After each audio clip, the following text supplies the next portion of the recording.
はい、今日はですね、ちょっといつもの、私がいつも来てるですね、キャンプ場というかですね、河原ですけど、やってきました。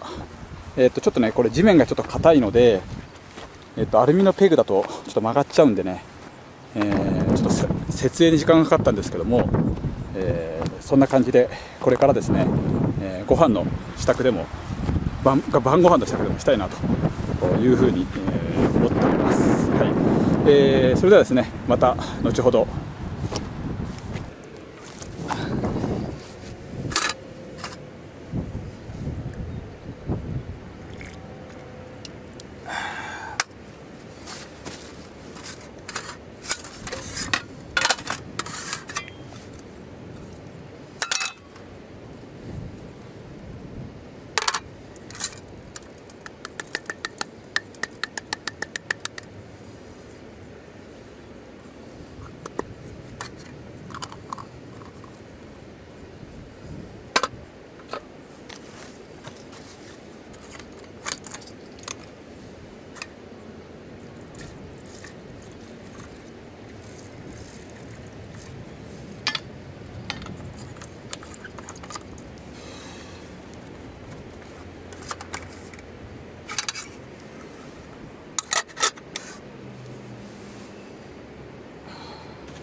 というゲームでありましたが、3対1でソフトバンクが勝ってソフトバンク踏みとどまりました。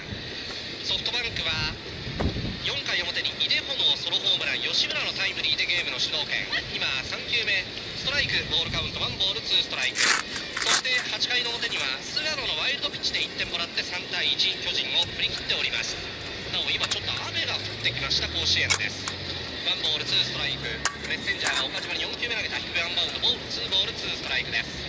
東京ドームの勝ち投手は小橋で4勝目、まだ負けがありません。西武澤部について19個目、負け投手菅野で8勝3敗です。ソフトバンクは今シーズン7度目の3連勝で交流戦単独首位浮上はだったんですが、2ボール2ストライク、第5球を投げたインコースボールカウント3ボール2ストライク。明日もこの同じカード、巨人ソフトバンク4回戦、2位に転落した巨人ですが、明日勝てば巨人優勝、ソフトバンクが明日勝てばソフトバンク優勝という、明日は交流戦優勝をかけた熱いゲームになります東京ドームです。第6球を投げた、打ったファウルバックスト、岡島粘っています。3ボール2ストライクです。甲子園は0対0、3回の表楽天の攻撃です。それから神宮のヤクルトオリックス3回戦は11対3でヤクルトが勝ちました。この結果オリックスの交流戦優勝の可能性がなくなっております。打線好調のヤクルトが11点を取りました。第7球をメッセンジャー投げた、打ちました。高いバウンド、ピッチャーゴロ、マウンドの前メッセンジャー取った、一塁速い送球、ボールが取れた。ボールは一塁がファウルグラウンド転がった。バッターランナー一塁蹴って二塁へ、悠々二塁を陥れました。0対0、3回の表楽天、エラーのランナー、しかも二塁まで行きまして、もらった得点圏のチャンス、ノーアウトランナー二塁です。解説は MBS 市枝修平さんです。市枝さん、なんかメッセンジャーが足取り軽くさばく、グラブからボールを出して送球までは行ったんですけどね。はい、内野手やってる人は分かるんだけど、要するに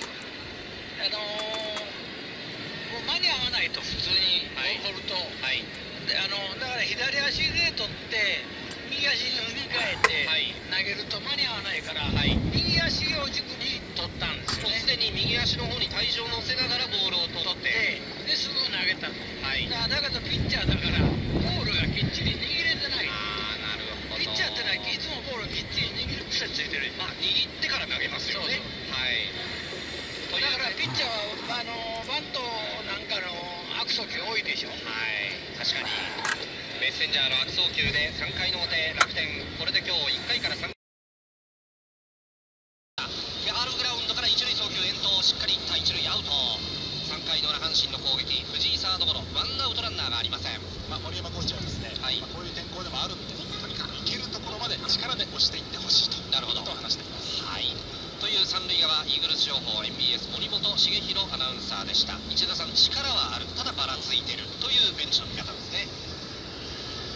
そうかな、力はそんなにあるようには思わんけど。そうですか。まっすぐのその勢いをちょっとばらつきがあるやつなっていう感じがしますよね。そうですか。1対0、楽天リード。第1球を投げた低めストライク、ワンストライクです。打順は見つけられると、ワンアウト1塁、バッター2番大和。1対0、楽天リード。3回の裏、追っている阪神、プレートを外して1塁牽制の構えだけ。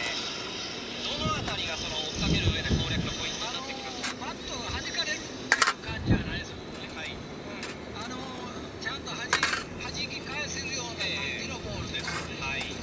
球威に負けてどうしてもファウルになっちゃう。バックネットにボールが当たっちゃう。そんな感じではないですね。1対0、楽天リード。3回の裏阪神の攻撃。1球目投げた大和見送った変化球、ストライク、ワンストライクです。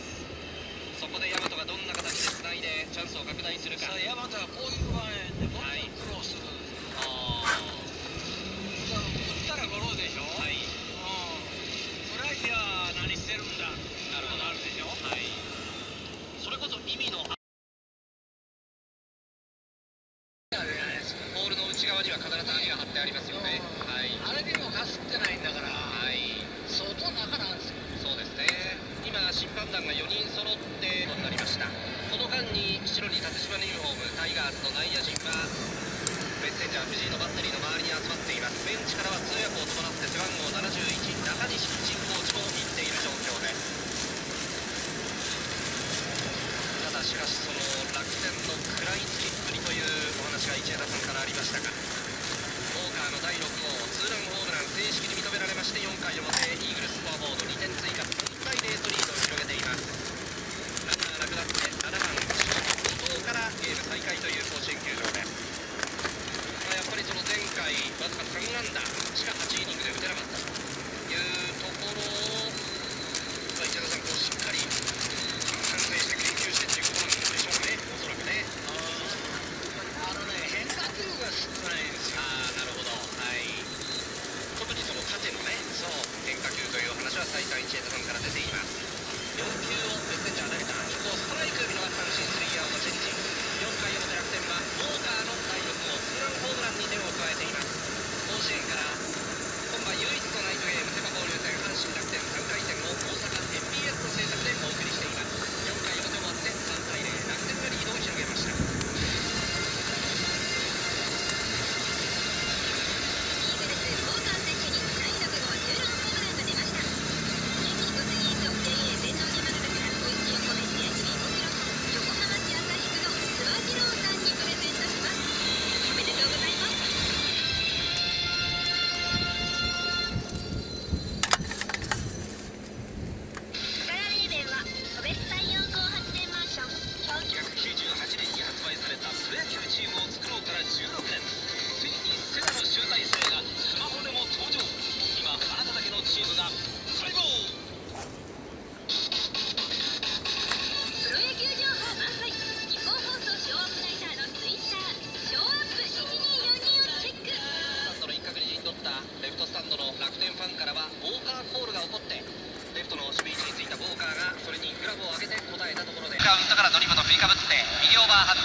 まっすぐ打った、打ち上げた、高く上がったセカンド後方のフライ、ライトフライかセカンドフライか、ライト前進前進。詳しくは0120-363-000 SBI 生き生き商談まで。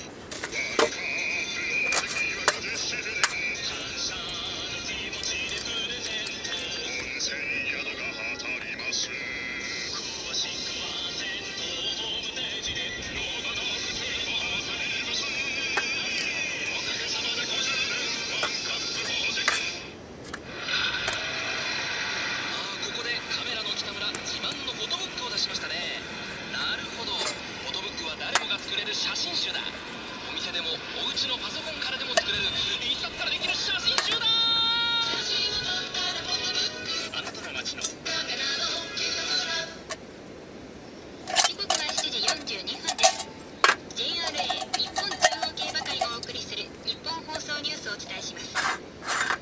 群馬県の富岡製糸場が世界文化遺産に登録されることが決まりました。国内の世界遺産登録は18件目で、近代の産業遺産としては初めてです。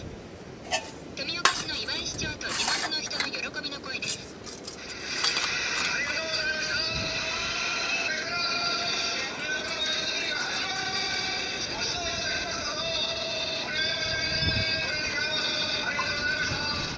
念願のね、本当に夢だった世界登録の遺産に登録なったことについては、敦賀市民、私個人としても非常に嬉しいことだと思っておりますし、これからもね、ぜひ大勢の皆さんに来てもらって、富岡をアピールしたいということで、ぜひお願いしたいと思います。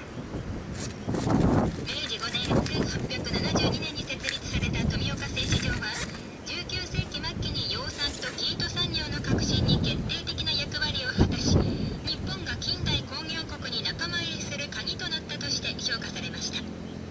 以上、日本放送ニュースでした。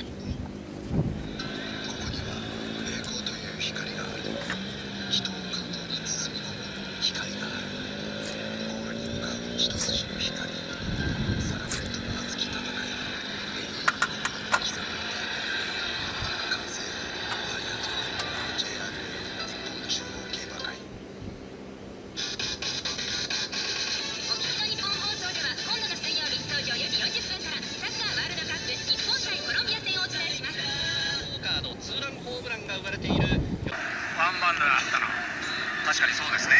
はい。だからもっと下へ掘らないかんですね。変化球のゾーンが高めという談話は。どこからでも参加できるクイズトリプルチャンス。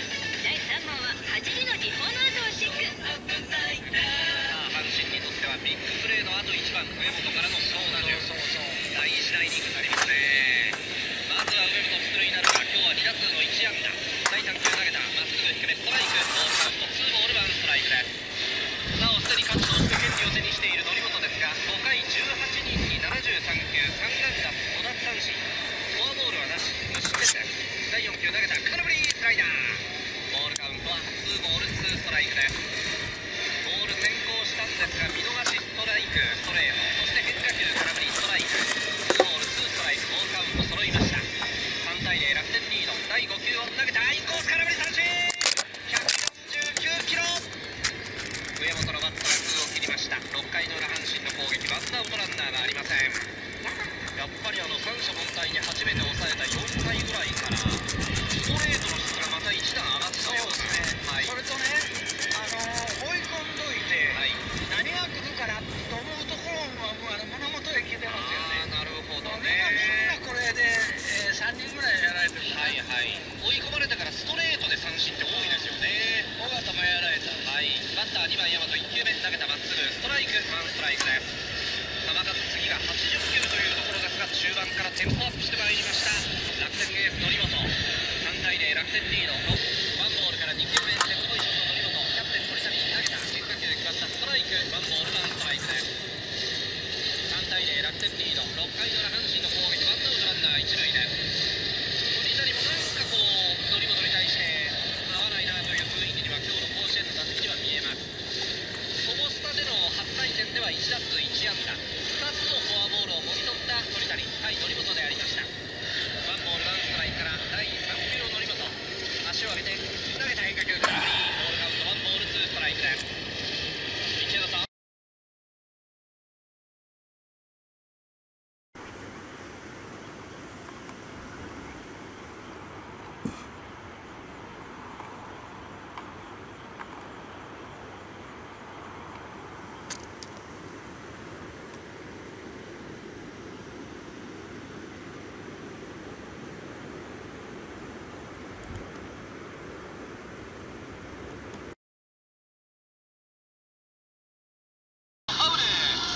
ハーフライナー、ボールカウントは2ボール2ストライクです。その則本から何とか出塁しようという尾形です。